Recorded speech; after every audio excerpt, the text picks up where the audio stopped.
Hello and welcome to the January 23rd edition of the Gold, Ghosts, and Guns Market Report. My name's Tom Luongo. We've got a lot to talk about. God, do we have a lot to talk about Brexit, so let's get to it. All right. I've been covering Brexit pretty heavily now for the last 2 weeks, and the more I study it, the more I watch it, the more I get a handle on all the different factions and the different ways it can go and everything else. To cut right through to the end. And I know some of you are very black-pilled about all of this. And I share your sentiment. But it's important to remember that everybody, as I said the other day, everybody's roles have a chance to change because circumstances continually change. And every new piece of information, every new move, every new counter move changes the course of what you're going to do. It's one of the things I've learned from, I know probably many of you kind of scoff a little bit that I spend what waking time I don't do doing this, playing board games. But when you look at the board games that I play, you realize how much you have to constantly be in aware of what the other people are doing. There's some games that are multiplayer solitaire, but the really good, tight, mean German Euros, if y'all know what that lingo means, they're very much about having to think 3, 4, 5, 6 moves ahead and plan for the future and react to what your opponents are doing and. And when you do that, you realize that you can't hold a grudge. And it's the one thing about politics is you can't hold a grudge against people. Like Jeremy Corbyn has his use, even though I think he's mostly useless. Theresa May has her use, even though I think she's mostly useless. Even someone like Amber Rudd, the Home Secretary, who's a staunch Remainer and the person who's effectively leading the charge against Theresa May from within her own party. She has her uses. And you have to continually see people as assets and see, and as far as politics is concerned, you have to break everything down to a game board. And, okay, well, they're going to make that move. That means that they're going to make that move, and they're going to make that move. And if that's the case, well, then I'm going to do this. And what's her best play? And what's your best play? And can I shave a point off of you here and take 5 points off of you? And this is the way these people think. These people are all master players. If they were to actually sit down and learn the rules to a game like Agricola or Power Grid or something like that, they would be masters at it because that's what they do every day, or at least when they're good at it. And then the really bad ones, just flounder whenever they actually have to play the game. And I think people like Juncker and Donald Tusk and to a lesser extent, even people like Merkel and Macron, I think they're not particularly good at playing this game. And I think Theresa May is better at playing this game than people gave her credit for, including myself. Because when I watch what's happening with Brexit at this point, I really fundamentally believe that everybody is out of options. They're out of moves. They made fatal mistakes earlier in the process, and now they're trying desperately to make it up in the end game. If you know what I mean, they had a really great early game, as it were. They were shocked by Brexit. They extended Article 50, the declaration in Parliament, the Act of Parliament, out for 6 months in order to, or even 9 months in order to try and slow the process down. They had a really good early game. They munged the whole thing up. They got May to agree to a deal that was terrible, that nobody wanted, or that that they thought would, ultimately betray Brexit. And then their mid-game started to fall apart. They started to get bogged down in the weeds of things like the Irish backstop and the fact that the Tories were able to remain in power because of the Democratic Union Party of Northern Ireland, which changed everything, which changed all the calculus. And now all of a sudden we're standing here after the EU has played its game the way it always plays its game, and played its game, in my mind, very predictably.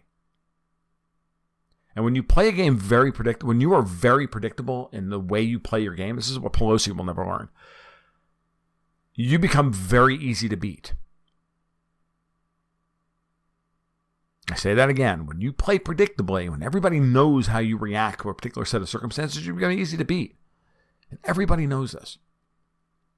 And a guy like Jeremy Corbyn right now is in a very ugly position, and I in some ways I almost feel bad for him. But he's a Marxist, so I really don't feel bad for him. But I mean, as a game player and whatnot, I feel bad that he's now trapped by a party that doesn't want him to be leading it, But he's hanging on to try and preserve as much of Brexit as possible, because he knows that if the people within Labour who are fighting him were to take over, that they would happily sell out the United Kingdom for the EU. People like Yvette Cooper are willing to do that. And that's why she continues to push Corbyn farther and farther along the axis of quote-unquote Remain that he wants to be. It's why he has to come out and back a second referendum, or tell May that that she has to take a no-deal Brexit off the table, and yada, yada, yada. But all that's being done is to neuter him politically, because Labour doesn't want him running the party. The British deep state doesn't want him running the party. They want somebody like Tony Blair running the party. They want a Tony Blair clone who's beholden to the globalists and will do whatever it takes to secure the United Kingdom to be part of the European Union in perpetuity. So when you put all that together, it's pretty obvious that the heroes of Brexit at this point could be the two most reviled people in Britain right now. Corbyn and May. Corbyn by trying to slow the Remainers' roll, and May by just holding fast against the rock of Article 50. It's going to be interesting to see how it plays out, but all of these amendments that I said this morning, all of these amendments that are going to be voted on or added to next week's vote on May's, it's only slightly less rotten deal, will ultimately have no weight of, they won't carry no weight legally. They are just whinging. And so we should be preparing for a no-deal Brexit, market-wise. The market is beginning to prepare for a no-deal Brexit. As much as, as much as the report on Zero Hedge that the British pound was up strong this morning on new headlines that Labour's backing a second referendum, and the markets love that. Yeah, for now. Those are just the HFT algorithms going nuts. Go look at the euro sitting there at $1.13.6, bounced weekly to $1.15.5, and has moved back. Meanwhile, the euro price of gold is still above 1,100 euros, and the price of gold is still sitting there around 1280. I've got this verbiage about gold and the things coming up and the slides coming up. When we then factor in just how desperate France and Germany look and strengthening the Treaty of Aachen, and overtly talking about creating a Franco-German army. And I'm getting pushback from some of my German regulars who think I'm way out over my skis on this and irrelevant and not looking at the text of the agreement. It doesn't matter. Then they're not looking at the text of the agreement, because they would not be pushing this at this point if they were not worried about losing control of their own populations, which they already have. And they desperately want, at some point, an army of the EU to be able to put down internal revolt within it. It's what Article 11 and Article 13 of the internet, the latest internet bills are all about. It's all about criminalizing speech. It's all about stopping people from criticizing the governments. It's all about it's all about censorship and control and authoritarian crackdowns on dissent. That's what this is about. And I think that at a certain level, a guy like Jeremy Corbyn is unfortunately becoming irrelevant at a time when he's not that guy. He may be a Marxist, but he's not a totalitarian in that way. He's kind of that classic, he's deluded, but I don't think that he wants anything that Merkel and Macron are selling. And that makes him useful to us. It makes him an asset.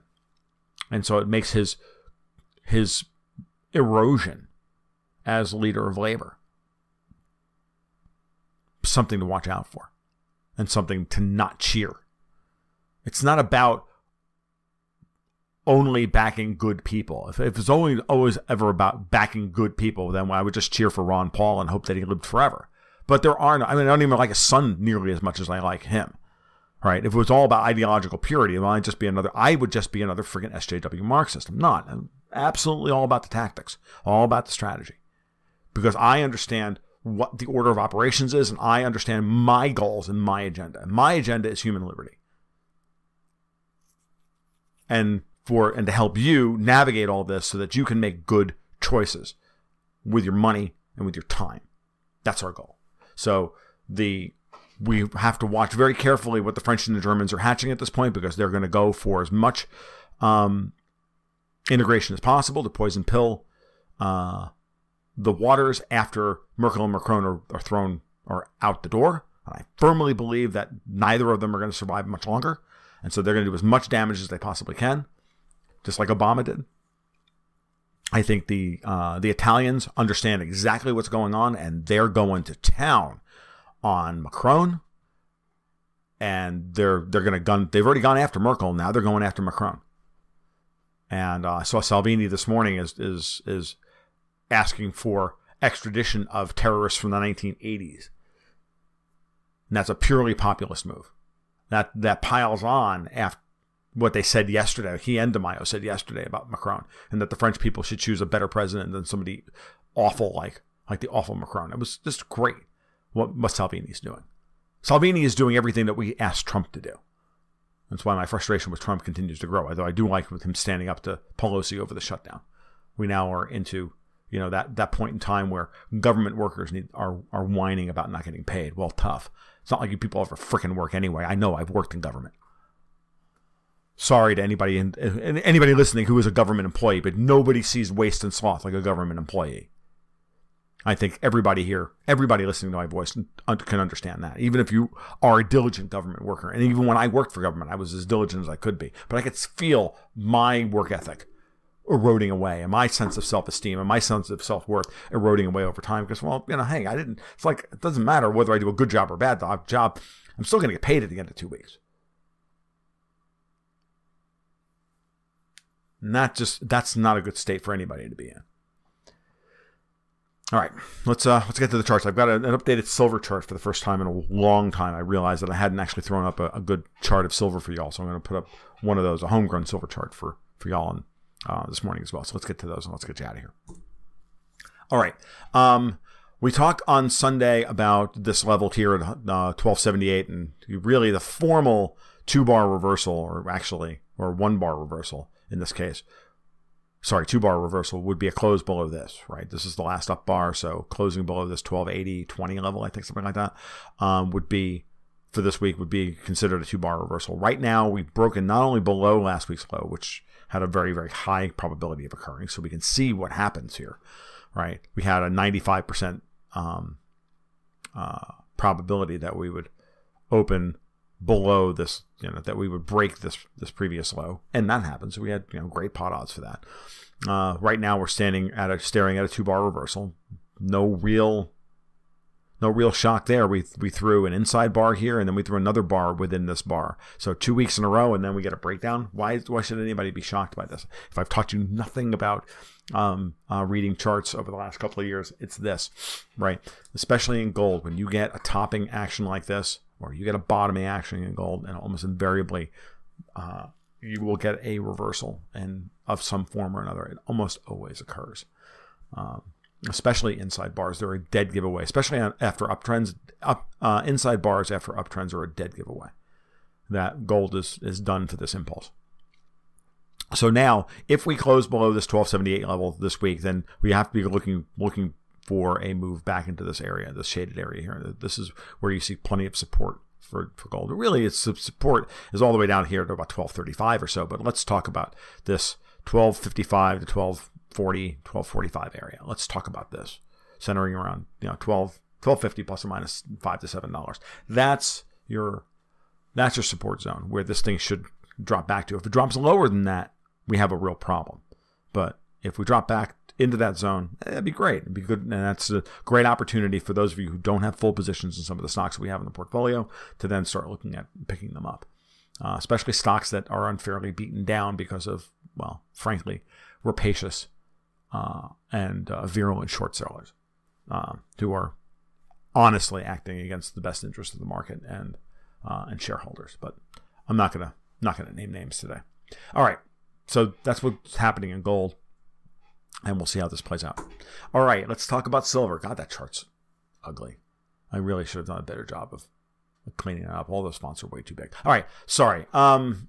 let's look at silver. So silver threw a double bottom last year at just below $14, and really, never closed on a weekly basis below $14. And we really need to look at this as the bottom of the silver bear market, I think.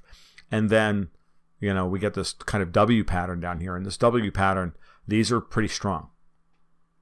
This is a nice strong double bottom. We got the bottom, then a bounce back up to around $15, and then a retest of the bottom, and then the very next time we attempted silver looked at $15, it broke right through it. That's great. That's very strong chart action. Okay. And then this week, so we get this, and then this correction is also not bad, because by the skin of its teeth, silver held on and did not throw a 2-bar reversal last week. Well, by what? 2 cents or something like that. But hey, when you're talking $15, 2 cents might as well be a mile. An inch is as good as a mile when it comes to that. This is not to say that we're not going to get a move back to $15. Most likely we will. But what it's saying is we're not going to get a move back to $14. Right? We're not going to get a sharp correction and then a move up. We're going to get a nice gradual correction, or at least a reasonable move back down. We're going to retest the support area, because breakouts need to be retested. The market likes to do this. Okay? It's important psychologically for the market to find bottoms, retest them, and then go on from there. And if the thing holds, well, then all of a sudden, all these people in here who were so ready to sell, now when we get back up to here, they're not so ready to sell, and then boom, we can get this breakout. It's the same thing here. Every time the support level is tested, it becomes stronger. So you've got all these people here who sold, and then they held on. They sold in here, and now they're going to be willing to get back in at $15 once this support area comes in. I mean, if I were looking to buy silver right now, I would be waiting for $15. I wouldn't even think twice about it. I was like, oh, there's no point in buying here. We're in no man's land between 50 and 15.35. We could go back up to 16. We can go to 15. I'd rather buy 50. I like it at 15.35, but I like it better at 15. And that's just, and not just because I can read a chart, but I would look at $15 and go, because I can read a chart, I would go $15. If I didn't know how to read a chart, I would just have myself on a programmatic buying program. Buying system, where I'd say at the end of every month, regardless, come or hell or high water, I'm going to spend X amount of money and buy some silver or buy some gold, and I'm going to do that, right? Start part of my savings every month into that, and that's the way you go about that as well. And that's also a very good way of doing this. And if you had done this over the course of the entire bear market, by the way, your average price for both silver and gold would be well below the current market price, and you'd actually be up for the entire bear market. I'll actually do a post on it. I might actually do an article on that for this month's newsletter. Now that I think about it, it's an article that I haven't talked about and written. I've done versions of it in the past. I haven't done it recently, so actually it would probably be a good idea to do that. To just take, the monthly lows and give you a median monthly low or monthly month-end closing price, and then all the monthly closes and average them together. And where would we be after all this time? We'd be pretty close to where we are right now. And having a 7-year bear market and be flat to up by 10%. It's a hell of a lot better than buying the New York Open and selling the New York Close, I can tell you that. During the entire bull market in gold, if you did that, you would have lost 70% of your money. So, all right. So silver looks constructive here. This is good. Not great, but good. Okay. Still needs $17, $18 in order to declare a bull market, just like gold still needs $13.75. But what we're seeing here is good constructive price action that if you don't have a lot of exposure to silver and gold, then start creating a strategy for yourself to pick up more, because your downside risk is very low. I'm not saying go all in and take all of your savings and throw it in there. I'm saying put a strategy together to continue to buy. You buy over time. You have plenty of time yet. I don't see us. We certainly haven't until at least March 29th, right? That could change everything. So buying a little now in anticipation of a hard Brexit, which the markets will hate, not a bad idea. All right. Last thing to talk about is the Dow, again, because the Dow is really important. It's a key to the general investment thesis that a European sovereign debt crisis will cause a flood into tangible assets, and most especially U.S. tangible assets, and that means the Dow Jones Industrials. So watching how the Dow navigates all this choppiness and all this these headlines on a day-to-day basis are really important. So on Sunday, if you review Sunday's market report, I put up the monthly chart and I drew in a big long trend line from the bottom. And if I had actually put that trend line in here, you'd note that it goes like right through there, right across here. So hits this low, hits this high.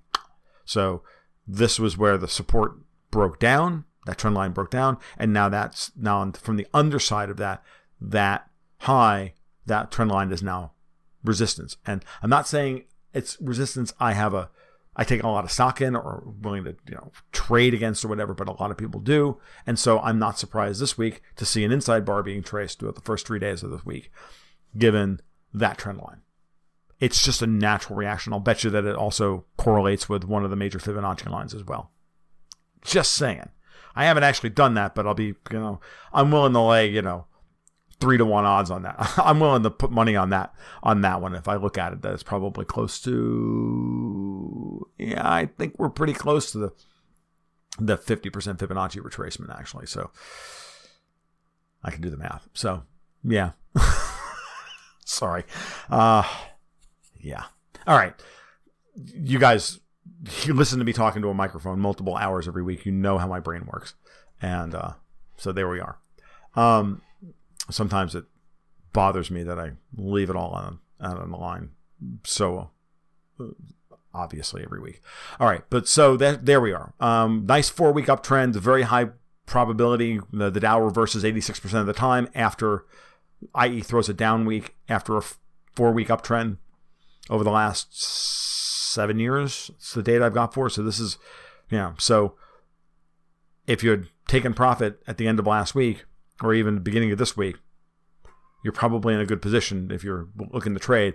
Expect some form of correction in the Dow if this inside bar holds, and I would look at this low, that high, and that low as your support levels. Okay, so that's what I've got for you for this week. We'll talk soon. Sunday even. If you got any questions, comments, or otherwise, or want me to cover anything, if you have asked me to cover something and I have not covered it, please leave a comment. I'll take care of it on Sunday. Clean up today.